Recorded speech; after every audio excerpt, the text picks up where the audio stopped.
குரு வாழ்க, குருவே துணை, குரு அடி போற்றி.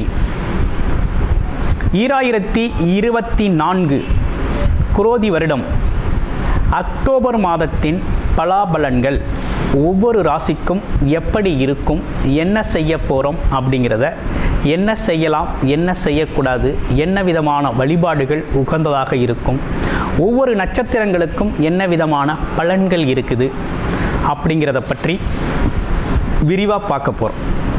அந்த வகையில் இப்போ பார்த்தீங்கன்னாக்க இந்த மாதத்தோட சிறப்புகள் என்னென்ன இருக்குது அப்படிங்கிறத பற்றி நம்ம முதல்ல பார்க்கணும். இப்போ அக்டோபர் 2ஆம் தேதி அப்படின்னு எடுத்துக்கிட்டோம்னா அமாவாசை திதி வருது. இந்த அமாவாசை நன்னாள் அப்படிங்கிறது பார்த்திங்கன்னா முன்னோர் வழிபாடு, குலதெய்வ வழிபாடு, பித்திருக்கள் வழிபாட்டுக்கு உகந்த நாட்களாக இருக்குது. அடுத்து அக்டோபர் 3ஆம் தேதி பார்த்திங்கன்னா நவராத்திரி பூஜைகள் ஆரம்பம். அக்டோபர் 11ஆம் தேதி அப்படின்னு எடுத்துக்கிட்டோம்னா சரஸ்வதி பூஜை, ஆயுத பூஜை அப்படிங்கிற ஒரு விஷயங்கள் பூஜை ஆரம்பம். அன்னைக்கு தான் அந்த பூஜைகள் செஞ்சு வழிபாடு செய்யக்கூடிய ஒரு நாள்.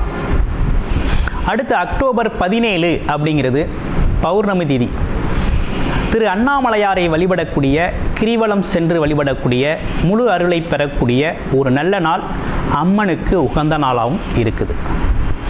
இப்படிப்பட்ட விசேஷ தினங்களோடு இருக்கக்கூடிய இந்த நாட்களில் 21 அக்டோபர் 21, 24 பார்த்தோம்னாக்க சுபமுகூர்த்த தினங்களாக வருது. அடுத்து அக்டோபர் 28 வாஸ்து நாள். புது வீடு கட்டணும் அப்படின்னா வாஸ்து குறிக்கிறதுக்கு மிகவும் உகந்த நாளாக இருக்குது.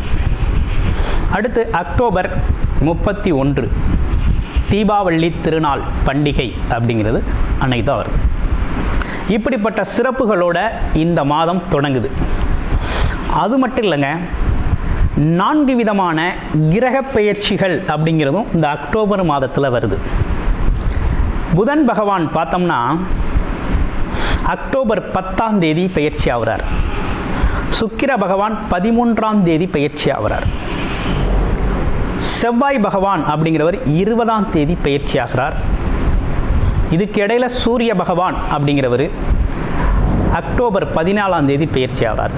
இப்படிப்பட்ட பெயர்ச்சிகளை வைத்துக்கொண்டு என்ன விதமான பலாபலன்கள் இந்த அக்டோபர் மாதத்தில் இருக்க போகுது அப்படிங்கிறத டீட்டெயில்டாக விரிவாக நம்ம பார்க்க போகிறோம்.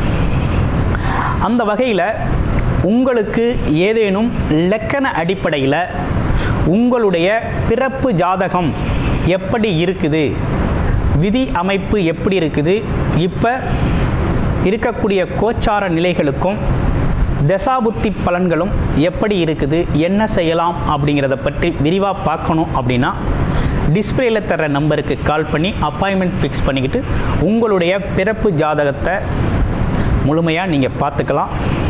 இப்போ நம்ம பார்க்க போகிறது ஒவ்வொரு ராசிக்குமான கோச்சார பொது பலன், அக்டோபர் மாதத்திற்கான பொது பலன்களை நம்ம இப்போ பார்க்க போகிறோம். அந்த வகையில் இப்போ உங்களுடைய ராசிக்கு எப்படி இருக்குது அப்படிங்கிறத இப்போ நம்ம விரிவாக பார்க்குறோம். வாங்க பார்ப்போம். கும்பராசி காலச்சக்கரத்தின் 11வது ராசியான கும்பராசிக்கு என்ன விதமான அக்டோபர் மாதத்தில் என்ன விதமான விஷயங்களை செய்யலான்னு பார்க்கையில், இப்போ ராசிநாதன் சொல்லக்கூடிய சனி பகவான் ராசியிலேயே வக்ரகதி நிலையில் இருக்கிறார். 7.5 சனி காலகட்டம் கும்பராசிக்கு. 2ல் ராகு, 8ல் கேது. இது ஒரு பாதிப்பு பாருங்கள். அடுத்து உங்களுடைய ராசியிலிருந்து 4ஆம் இடத்துல குரு பகவானும் அக்டோபர் 9ஆம் தேதி வக்ரகதி நிலையடைகிறார். அடுத்து உங்கள் ராசியிலிருந்து 5ஆம் இடத்துல செவ்வாய் பகவான். இதே காலகட்டத்தில் 8ஆம் இடத்துல பார்த்தீங்கன்னா சூரியன் புதன் இணைவோடு இருக்கக்கூடிய ஒரு அமைப்பு அப்படிங்கிறது இருக்குது. கேதுவோடு இணைஞ்சிருக்காங்க. ஒரே ஒரு கிரகம் சுக்கிரன் அப்படிங்கிறவர் ரொம்ப சாதகமாக பாக்கியஸ்தானத்தில் ஆட்சி பெற்று இருக்கக்கூடிய ஒரு அமைப்பு இருக்குது. இந்த ஒரு அமைப்பு தான் உங்களுக்கு நல்லா இருக்குது. அதுலேயும் ஆகஸ்ட் 10க்கு அப்புறம் இந்த பூர்வ புண்ணியாதிபதினு சொல்லக்கூடிய புதன் பகவானும் வந்து சுக்கிரனோட சேர்றாரு 9ஆம் இடத்துல. அப்போ உங்களுடைய அமைப்பு அப்படிங்கிறது 9ஆம் தேதிக்கு 10ஆம் தேதிக்கு பிறகு தான் நல்லாயிருக்கு. அக்டோபர் 10ஆம் தேதிக்கு பிறகு உங்களுக்கு நற்பலன்கள் நடக்கக்கூடிய ஒரு அமைப்பு அப்படிங்கிறது கும்பராசிக்கு இருக்குது. கும்பராசியை பொறுத்தவரை 7.5 சனி காலகட்டங்கிறதுனால கொஞ்சம் உடல் ஆரோக்கியத்தில் கவனம் எடுத்துக்கணும். சறுக்கலான இடங்களில் ஏறுறது பண்ணுறதெல்லாம் கொஞ்சம் கவனம் எடுத்துக்கணும். வண்டி வாகனங்களில் போகிறதுல கொஞ்சம் கவனம் எடுத்துக்கணும். அதுலேயும் முதல் சுற்று நடக்கிறவங்களுக்கு தான் இந்த மாதிரி விஷயங்கள்லாம் அவசியம். இருப்பினும் வேலை தொழிலெலாம் எப்படி இருக்குங்கிறத பார்த்துருவோம். வேலை சார்ந்த விஷயம் அப்படிங்கிறதுல ஒன்றும் பெரிய ஒரு குறை ஒன்றும் இல்லை. வேலையில் ஒரு மாற்றத்தை எதிர்பார்த்துக்கிட்டு இருப்பீங்க. ஆமாம், வேலை மாறிக்கலாமா, இல்லை நினச்ச மாதிரி வேலை கிடைக்குமா, அது எங்கே கிடைக்கும் அப்படின்னு எதிர்பார்ப்பீங்க. இந்த காலகட்டத்தில் என்னென்னா, இந்த அக்டோபர் 10ஆம் தேதிக்கு அப்புறம் நீங்கள் எதிர்பார்த்த இடத்துல எதிர்பார்த்த மாதிரி ஒரு வேலை கிடைக்கும். வேலை மாற்றம் செய்யணும்னாலும் அக்டோபர் 10ஆம் தேதிக்கு மேலே வேலை மாற்றம், இடமாற்றம் சம்மந்தப்பட்ட விஷயங்கள்லாம் பண்ணிக்கங்க, நல்லாயிருக்கு. அடுத்து தொழில் நல்லா இருக்குமா அப்படின்னு பார்க்கல, தொழிலதிபதி 5ஆம் இடத்துல தான் இருக்கிறார். அப்போ அக்டோபர் 20ஆம் தேதிக்கு தொழில் சார்ந்த முன்னேற்றங்கள், தொழில் சார்ந்த யுக்திகள், வியாபாரம் சார்ந்த விஷயங்களில் ஒரு முன்னேற்றம் சார்ந்த விஷயங்களை பண்ணிக்கலாம். அக்டோபர் 20க்கு அப்புறம் தொழிலதிபதினு சொல்லக்கூடிய செவ்வாய் பகவான் 7ல் நீசமடைகிறார். அதுக்கப்புறம் கொஞ்சம் கவனமாக இருக்கணும். தேவையில்லாத முதலீடுகளை அதிகப்படுத்துறது, ஆமாம், இந்த மாதிரி விஷயங்கள்லாம் அந்த காலகட்டத்துக்கு அப்புறம் பண்ணக்கூடாது. ஏன்னா அந்த காலகட்டம் அப்படிங்கிறது போட்டி பந்தயங்கள், வியாபாரத்தில் போட்டி, தொழிலில் போட்டி அப்படிங்கிறதெல்லாம் ஏற்படக்கூடிய காலகட்டமாக இருக்குது. அப்போ அந்த காலகட்டத்தை பொறுத்தவரையில் கொஞ்சம் நிதானமாக செயல்பட வேண்டிய காலகட்டம். அதனால் கொஞ்சம் அவசரப்படாமல் பொறுமையாக தொழில் வியாபாரத்தில் ஜெயிக்கலாம். குடும்ப பெண்கள்லாம் எப்படி இருக்குது அப்படின்னா கொஞ்சம் ப்ரெஷர் இருக்கும்.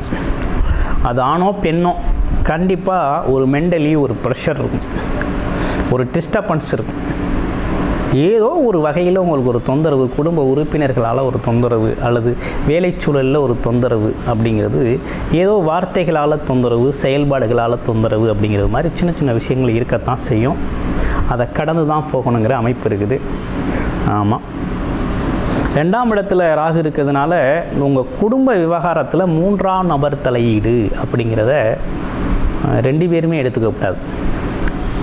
குடும்ப உறுப்பினர்கள், 3வது நபர்கள், யாராவது 3வது நபர்களோட தலையீடு, 3வது நபர்களோட பேச்சு, அதை எடுத்து குடும்பத்தில் பேசுகிறது, வாக்குவாதம் பண்ணுறதுனால குடும்ப பிரிவினைகள் உருவாக வாய்ப்பு இருக்குது. அதனால் எதாக இருந்தாலும் நேரடியாக உங்களுக்குள்ளே பேசிக்கங்க. 3வது தரப்பு நபர்கள் கூறும் வார்த்தைகளை நம்பி எதுவும் குழப்பிக்க வேண்டாம். மற்றபடி வேறு ஒன்றும் இல்லைங்க. பல்வேறு விதமான வேலை வாய்ப்புகள், தொழில் வாய்ப்புகள், வருமானம் சார்ந்த விஷயங்கள் அப்படிங்கிற விஷயங்கள்லாம் நல்லாயிருக்கு. படிப்பு சார்ந்த விஷயங்கள்லாம் நல்லா இருக்கக்கூடிய நல்ல சூழ்நிலை அப்படிங்கிறது ஏற்பட்டிருக்கு. ஏதேனும் உடல் உபாதை இருக்குமா, கண்டிப்பாக உடல் ஆரோக்கியத்தில் கவனம் எடுத்துக்கணும். நரம்பு சம்மந்தப்பட்ட பிரச்சனைகள், அதே போல் கால், வண்டி வாகனங்கள் பயணம் பண்ணுறது பார்த்து பயணம் பண்ணணும். கொஞ்சம் டயர்ட் அப்படிங்கிறது எப்போதுமே இருக்கும். வேலைச்சூழலில் இருக்கிறவங்களுக்கு அப்பப்போ உடல் சார்ந்த சோர்வு அப்படிங்கிறது மட்டும் ஏற்படக்கூடிய ஒரு அமைப்பு அப்படிங்கிறது இருக்குது. ஒன்றும் பெரிய பாதிப்பில்லை, பயப்பட வேண்டாம், நல்லாயிருக்கு. அடுத்து நட்சத்திரம், அவிட்ட நட்சத்திரம் அப்படிங்கிறது பார்த்திங்கன்னா சுயமரியாதை அதிகமாக எதிர்பார்க்கக்கூடியவங்களாக இருக்காங்க. ஒரு தைரியம் வீரியம் உடையவங்களாக இருக்கிறாங்க. எந்த சூழ்நிலையும் கொஞ்சம் உழைப்பு யுக்திகளை பயன்படுத்தி வாழ்க்கையில் முன்னேறக்கூடியவங்க. அவங்களுக்கு எப்படி இருக்குது அப்படின்னா, வேலை சார்ந்த முயற்சிகள், தொழில் சார்ந்த முயற்சிகள் கைகூடும் வகையில் இந்த காலகட்டம் அப்படிங்கிறது இருக்குது. வெளிநாடு வெளியூர் போகணுன்னா கொஞ்சம் இந்த காலகட்டத்தை முயற்சி மூலமாக பயன்படுத்திக்கலாம். அடுத்து பார்த்திங்கன்னா சதய நட்சத்திரத்துக்கு எப்படி இருக்குது அப்படிங்கிறத பார்க்க போகிறோம். சதய நட்சத்திரத்தை பொறுத்த வகையில் என்ன ஒரு விஷயம்னா, அதாவது புது புது நுட்பங்கள் அப்படிங்கிற ஒரு விஷயம் இவங்களுக்கு கிடைக்கும். ஆராய்ச்சி நுட்பங்கள்லாம் உண்டு. அதே நேரத்தில் கொஞ்சம் அடக்கமுடையவர். ஏதேனும் கோபதாபங்கள் வந்துருச்சு அப்படின்னா கொஞ்சம் வெகுண்டு எழுந்தார் அப்படின்னா எப்பேற்பட்ட விஷயத்தையும் துணிஞ்சு செஞ்சுட்டு போயிடுவார். அப்படிப்பட்ட ஒரு அமைப்பு அப்படிங்கிறது உண்டு. ஆனால் இருந்தாலும் பல கலைகளை கற்றிருக்கக்கூடிய ஒரு தன்மை அப்படிங்கிறது இருக்குது. ஒரு வழக்கறிஞர் இந்த மாதிரி விஷயங்கள்லாம் பார்த்திங்கன்னா வாதம் செய்யக்கூடிய தன்மையும் உங்களுக்கு உண்டு. இவங்களுக்கு எப்படி இருக்குது அப்படின்னு பார்த்தோம்னா, குடும்ப வருமானம் அப்படிங்கிறது பல வழிகளில் உருவாக்கணும்னு திட்டமிடுவீங்க. ஒரு நிலைனா இன்னொரு சோர்ஸ் மூலமாக நமக்கு வருமானம் வரணும் அப்படிங்கிற திட்டம்லாம் தீட்டுறது, அதுக்கான செயல்பாடுகளை செய்கிறது அப்படிங்கிறதெல்லாம் ஓகே தான். ஆனால் கொஞ்சம் கூடுதலான முதலீட்டு முறையில் எதுலேயும் போயிட்டு அதிக ஆசை காட்டி ஏமாத்துகிற விஷயங்களில் ஏமாந்துட வேண்டாம். ஒரு தடவைக்கு 2 தடவை உங்களுக்கு அனுபவமான விஷயங்களாக இருந்தால், தொழில் வியாபாரமாக இருந்தால் செய்யுங்க. மற்றபடி அதிகப்படியான பேச்சு அப்படிங்கிறது நம்பிக்கை குறைவையும் ஏற்படுத்தும். அடுத்து பாருங்கள், பூரட்டாதி நட்சத்திரம். பூரட்டாதி நட்சத்திரத்தை பொறுத்த வகையில் எப்போதுமே கௌரவத்தை விரும்பக்கூடியவராக இருக்கிறாரு. அதே நேரத்தில் தடை தாமதமான சில முடிவுகள் எடுக்கக்கூடிய ஒரு அமைப்பு உண்டு. ஒரு குழப்பமான சூழ்நிலை அடிக்கடி அகப்படக்கூடிய ஒரு அமைப்பு அப்படிங்கிறதெல்லாம் இவங்களுக்கு உண்டு. ஆமாம், அதே நேரத்தில் சூழ்நிலைக்கேற்ப தன்னை மாற்றிக்கொள்ளக்கூடிய அமைப்பு, ஆற்றல் அதெல்லாம் அவருக்கு உண்டு. இவர் என்ன மாதிரி விஷயத்தை செய்கிறாரு, என்ன மாதிரி விஷயம் அவருக்கு நடக்குது அப்படின்னா, இடமாற்றம், வீடு மாற்றம், தொழில் மாற்றம் சம்மந்த விஷயங்கள்லாம் பண்ணிக்கலாம். அதுலேயும் குறிப்பாக வீடு, வண்டி, வாகனம் சார்ந்த விஷயங்களில் மாற்றங்கள் செஞ்சுக்கிறது அப்படிங்கிறது நல்லது. இடம் விட்டு இடம் போகிறது, சிறிது தூரம் பயணம் செய்கிறது. ஆமாம், வியாபாரம், தொழிலுக்காக சேல்ஸு, மார்க்கெட்டிங் துறையில் இருக்கவங்களுக்கெல்லாம் கொஞ்சம் நல்லா இருக்கக்கூடிய நல்ல சூழ்நிலை ஏற்பட்டிருக்கு. சரி, வழிபட வேண்டிய தெய்வம் அப்படின்னு எடுத்துக்கிட்டோம்னா ஆஞ்சநேயர் வழிபாடு அப்படிங்கிறது ரொம்ப முக்கியம். வியாழக்கிழமைகளில் குரு பகவான் வழிபாடு அப்படிங்கிறதும் ரொம்ப முக்கியத்துவம் வாய்ந்ததாக இருக்குது. நன்றி, வணக்கம், வாழ்த்துக்கள்.